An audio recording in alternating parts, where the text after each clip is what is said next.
Hello, everyone. This is recording number 8 for a class on early Greek philosophy. We turn to Parmenides, one of the most innovative Greek philosophers. Parmenides wrote a philosophical poem in hexameter verse that is the epic meter that also Homer and Hesiod used. That said, readers tend not to find his philosophical poem particularly poetic.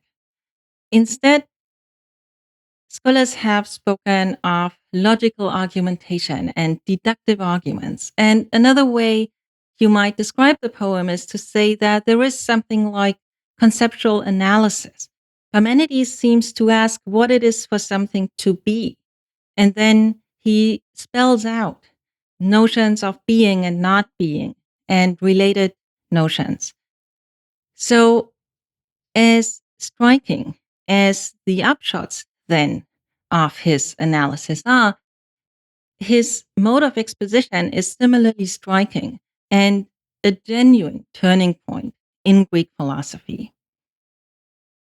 The one bit of text that seems to be poetic in a more, familiar way by being narrative is the beginning of the poem. There, a goddess talks with the narrator.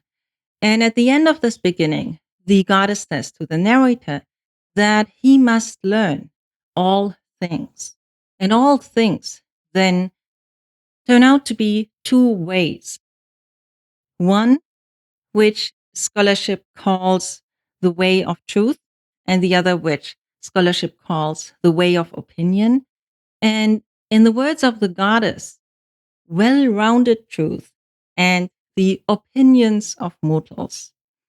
And scholars also sometimes call this first way, the way of truth, just the aletheia.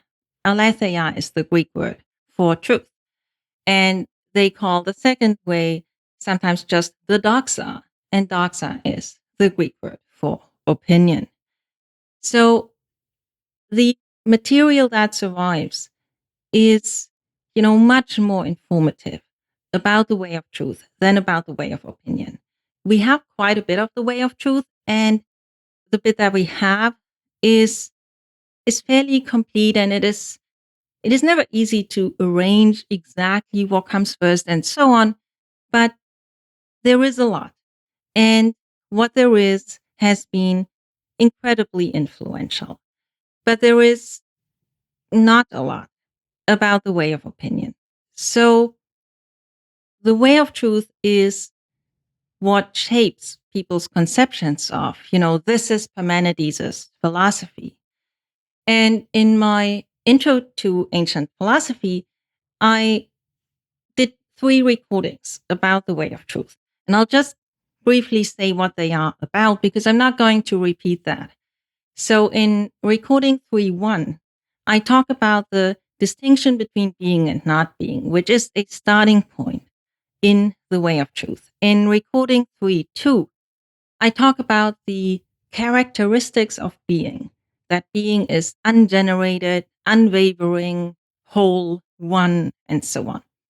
And in recording 4.1, I talk about the hypothesis, the scholarly view, that Parmenides formulates an ancestor of the principle of sufficient reason when he defends the claim that being is ungenerated. So those are kinds of basic ideas that if you want to study Parmenides, this is where you start.